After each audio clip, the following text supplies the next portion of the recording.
This is an introduction to ProServer-EX data management software from the Pro-face Learning Center. So what is ProServer-EX? Well, we call it an enterprise-wide data sharing and reporting system. And what we mean by that is if we take a factory situation that consists of Pro-face HMI connected to a variety of devices and controllers, that we can interface that data using the HMIs as a gateway to a PC environment in an office that uses standard Microsoft applications such as Excel, SQL Server, Mail Server, or other software such as SCADA, etc. So what can we use ProServer-EX for? Well, one use would be to share information using Excel. We can collect data from HMI and the connected controllers, and we can put them into pre-formatted Excel spreadsheets. Another use would be to connect devices from multiple sources on the factory floor, again using our HMI as the connectivity gateway, but in this case we only have to use ProServer to set up the data routes from A to B to C, etc.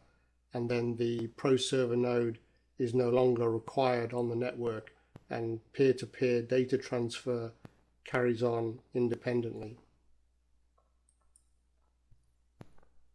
We can also use it for recipe management. Our HMIs have a built-in local recipe handling system, and we can extend that to an enterprise level by using Ethernet and our ProServer-EX software. Similarly, with data logging, our HMIs have a local data logging facility built in, and again we can extend that with ProServer-EX to move that data up to an enterprise level for sharing, reporting, etc. Although ProServer has a wide range of functions available, they all share a common anatomy or structure. And in the rest of this presentation, we're going to show you what that basic structure is and get you up and running on your first ProServer-EX application. It starts with a HMI. Could be our AGP series, our LT series, or our WinGP series. And all of those HMI applications are programmed with GP Pro-EX software. The GP Pro-EX application file stores all the screen data, the PLC drivers, etc., and comes as a project file with a suffix PRX. Using USB, serial, Ethernet, CF card, etc., you can transfer that project file into those HMIs. ProServer-EX can then be used to generate the network functionality for those HMIs, and will generate a separate project file that sits on top of or alongside the existing GP Pro-EX PRX file in those HMIs. To get started, we need a PC running ProServer-EX, and we need an Ethernet connectivity, typically a local area network. The next step is to determine which HMIs are going to be participating in this network project, and we set those up according to the HMIs on our system.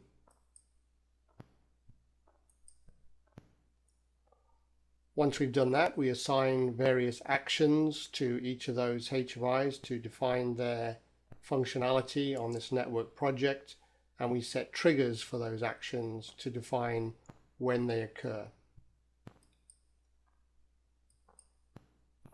Finally, we produce a network project file or MPX file, and we download that to all of the participating HMIs over the network.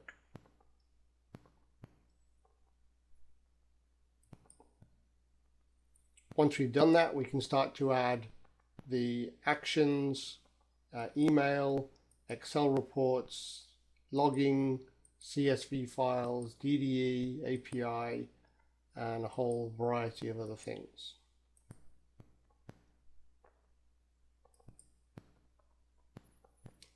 What about sending data between AGPs?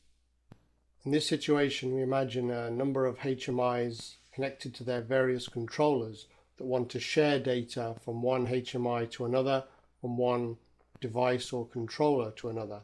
So in this situation, we're going to use ProServer-EX to leverage the existing local connectivity of each of those HMIs. We download the GP Pro-EX project to begin with. We add our ProServer-EX node with its Ethernet backbone.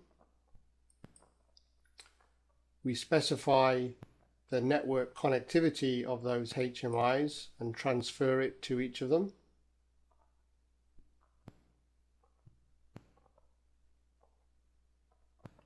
And now the data is going to be passed from one to another in real time based on the specified triggers or schedules.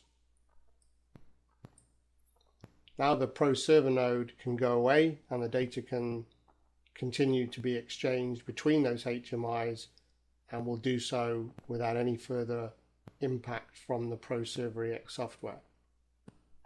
So which Pro-face HMI units can I use with ProServer-EX? The answer is any unit with an Ethernet port that is programmed with GP Pro-EX. And that would include the AGP 3000 series and the LT 3000 series when they have an Ethernet port. Also includes our PS 3000 and APL 3000 series when they have the WinGP runtime added to them. These are the PC-based HMI.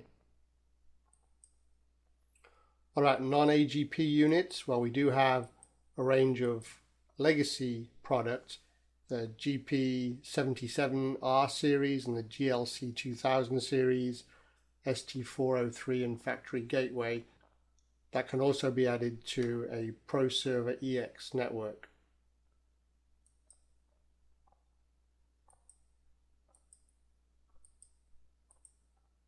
So here we see a mixed network of both old and new product, all with their core connectivity from multi-vendor control devices. One of the key features of the ProServer-EX system is that no special programming is required in order to achieve a lot of this functionality. We can exchange data with programs like Excel just using the pre-made templates, or we can use pre-built actions and triggers to perform a number of functions, including sending emails, logging to databases, etc. Or we can use the application program interface to exchange data with a PLC using Visual Basic, Visual C, etc. It all starts by configuring the participating nodes, the network nodes for the project. What is a node? Any of the Pro-face units, GPs, AGPs, WinGP or LT, or the ProServer PCs themselves that are on the project are called ProServer nodes. Once you've registered each of these devices, then you can trigger actions or exchange data between them. Start configuring a node by setting an IP address if it hasn't already got one. You set a TCP IP address on your PC along with a subnet mask. On an AGP or an older Pro-face, you also have to set an IP address by taking the AGP into an offline mode. There are a number of ways to do this, including holding one of the corners on the top on power on, or by touching and releasing opposite corners within half a second. That takes you to a menu which you can push to go offline, and then you can navigate to the Ethernet settings and set up the IP address and the subnet mask.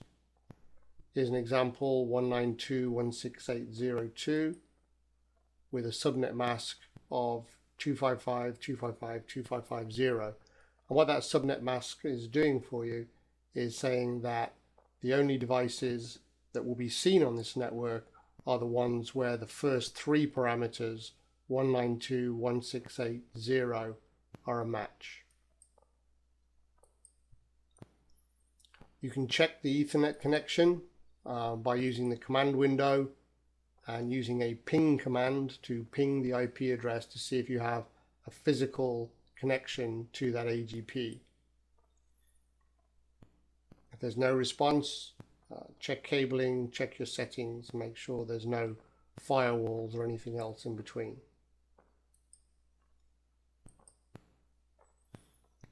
Then you download your GP Pro EX project, your normal HMI project in the normal way, and you start Pro Studio EX. Pro Studio being the design portion of Pro Server EX. Create a new project and specify the nodes that are going to participate on this project. If you have the participating nodes already connected to the network, you can use the Find Node button to search for existing AGP or other HMI devices on the network.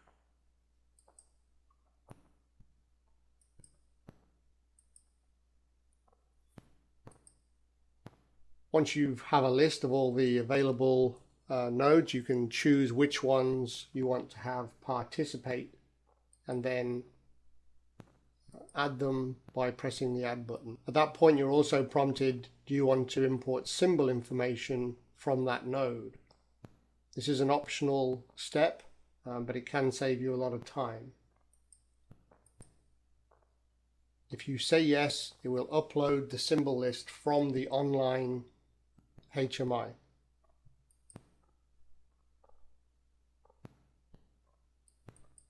You can also add nodes by hand, so if you don't have all of the connected devices available, if you're working in an office environment where you don't have all that physical connectivity, then you can add them by hand also. The maximum number of participating nodes on the network is 1022, and each node can have up to 4 drivers, as we call them, or protocols, depending on the AGP or HMI type. The older legacy devices can only have 1 driver per node.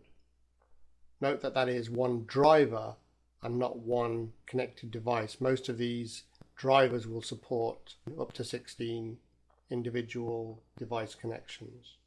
Now that we've defined the participating nodes for the network project, we need to get some tags or symbols into the project. So what is a symbol? A symbol is just a name given to a PLC device or an internal address. In GP Pro EX, you can actually use PLC addresses directly within objects. And that's optional. You can do it that way, or you can assign a symbol name to that address and use them interchangeably. In Pro Server, you have to use a symbol name to access any other device in the HMI or in any associated PLC or device. You can get access to those symbols and variables by importing them straight into Pro Server, as we alluded to when we defined the nodes. You can actually upload them directly out of the HMI itself, or you can take them out of the associated PRX file, which is usually the more reliable and beneficial way to do it. But you can also create symbols for PLC devices or other addresses that are not used in the AGP. The AGP program may have been designed for symbols that are of interest to the operator, and now we may need access to other symbols which are of interest to, for example, the plant manager. So we can add those in addition to anything we import from the application itself. Since the Pro Server node is itself part of the overall project, you can specify internal addresses on the Pro Server node, which can be a useful way to move data and create packets of data within the server node, especially if you're using the API to get the data out to a third-party program or something like that. The node names are 32 characters max, no spaces as usual. As we're about to enter the symbol information, note the symbol tab at the top of the page, and also notice that on this picture we can see the flow of how we develop a network project from start to finish. So we start over on the left with the start button. We move on to create the participating nodes for the project. We're currently going to enter the symbol addresses that are used within those nodes, and then we can add features in the form of the Swiss Army knife, add features and actions. Then we save the project and transfer it to the participating nodes, and then finally monitor the status online. So that toolbar at the top is not only a useful toolbar, but it also helps you to understand the flow of development for a network project. In this project, you can see that we have just two nodes defined. The first one is the Pro Server node itself, which is PC1, and the other is an AGP at 192.168.0.2. You can see that the Pro Server node PC1 has one sheet of symbols already defined, and that the AGP1 has 5 sheets, of which 2 are highlighted in bold and 3 are grayed out. The grayed out symbol sheets imply that these sheets have been imported from external HMI or from an external project and are therefore read-only. Here we see internal sheet number 2, which is currently blank, and on this sheet we can enter new symbols which are not used in the GP Pro EX project. We need to have at least one sheet per driver by default, and we can create more sheets if that's not enough, if we need to organize the data in a different way. And you can also create internal addresses for the Pro Server PC in internal sheet 1 there. If you imported symbols during node creation, imported symbols are grayed out, so they are read-only.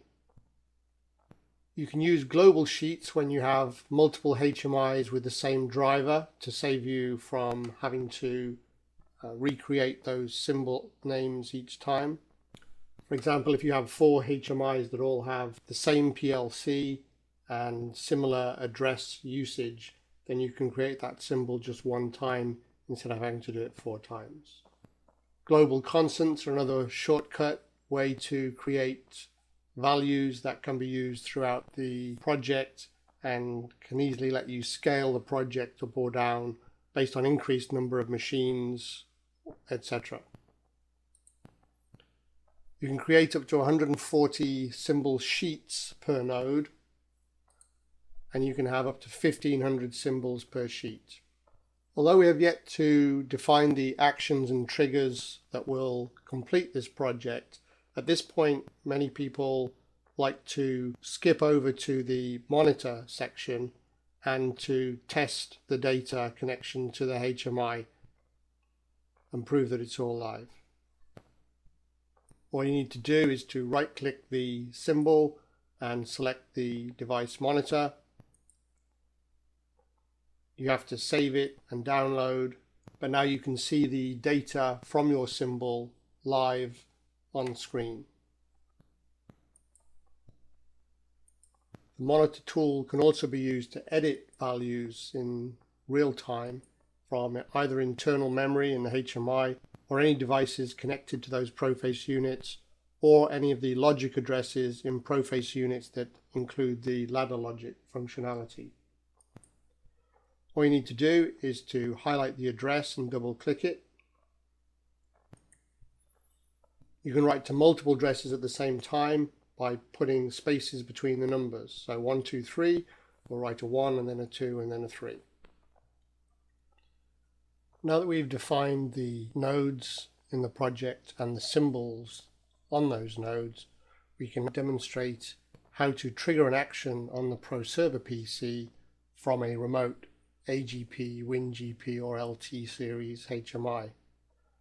Those HMI are already programmed with their PRX file, all their screen data, drivers, etc. The next stage is to download the network project file to inform them of their ProServer network project duties. In this case, we're going to use a bit switch on one of the screens. The positive edge of that bit switch we'll call a trigger. That gets transmitted to the ProServer node, which responds with an action. In this case, we're going to use a very simple action.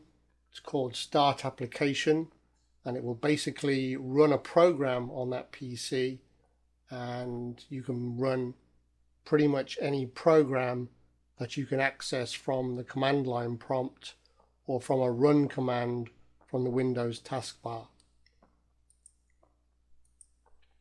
We're going to pick the Windows calculator because it's nice and simple, and everyone has this, so it's easy to replicate for training purposes. So we move on to the feature tab, the Swiss Army knife symbol at the top of the tool taskbar, and we'll see actions and triggers. We select action and then add. We then choose one of the pre-built actions from the list. There's a variety of actions, some of them are shown there, including uploading and downloading JPEG, CSV files, writing and reading from databases, etc. We're going to use the one at the bottom of the list, which is Start Application, and as I mentioned earlier, that allows you to run another program on the PC, and we'll call up the Windows calculator. Once we click on that, we get a prompt to fill in an action name. We call it Start Application Example. The action name can't contain any spaces, so we're using underscore in this situation, but it can be any descriptive name that makes sense to you. And then press the action parameter button to move on to the next stage. All we have to do to complete this action is to fill in the application name, calc.exe, and include the full path to find that file. If you don't know that path, then the reference button on the side can be used to browse to find that program.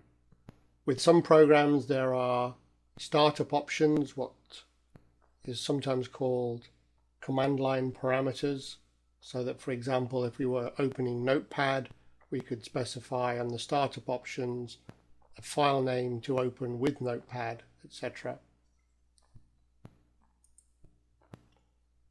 In this case, we don't need anything else, so we just press OK and move on. Now we have to define the trigger that's going to cause this action to occur, and so we click on the New Trigger button. Again, the trigger condition has a name, and again there can't be any spaces in there, and the trigger condition in this case is triggered by the AGP node, as you can see here.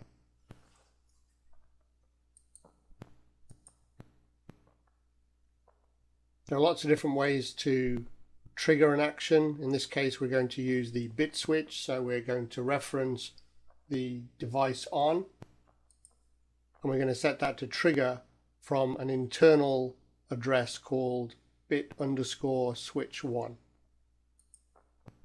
Optionally, we can check a box so that the trigger bit is reset automatically after processing by ProServer. For certain types of triggers that are linked to actions, you can actually pass values to the action from the trigger. In this case, there's no need, so we just fill in a constant value of 1 and press Next. You can also choose to set a completion notification to the Pro Server node itself, which is useful if, for example, the Pro Server node is linked via API to an external program. Otherwise, we're finished, the action is complete, and we're ready to use it. Back in the action list, you see the start application example there and the trigger condition bit switch 1 pressed appearing in the list. We now have to save the program and hit save reload in order to both save the MPX project and start the Pro Server runtime on the PC, at which time you'll see a little icon appear in the taskbar in the bottom right showing that the runtime side of Pro Server is now running. We also have to transfer the network project to any of the participating nodes, in this case the AGP. Check the box for the AGP, transfer to another node. You can now test that using the bit switch on the HMI. Notice that the bit is reset by the Pro Server network project when the action is complete, because we checked the appropriate box. Also note the speed and repetition that you can achieve. There are timing aspects to this, and there are handshaking bits that define a sequence of events. You'll also find it very useful to use the monitor status tab to troubleshoot problems.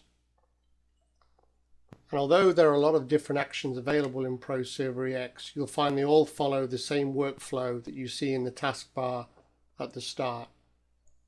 Most of the work that you do in preparing that network project is in the preparation of the node and the symbols, and then the features you can just add as necessary.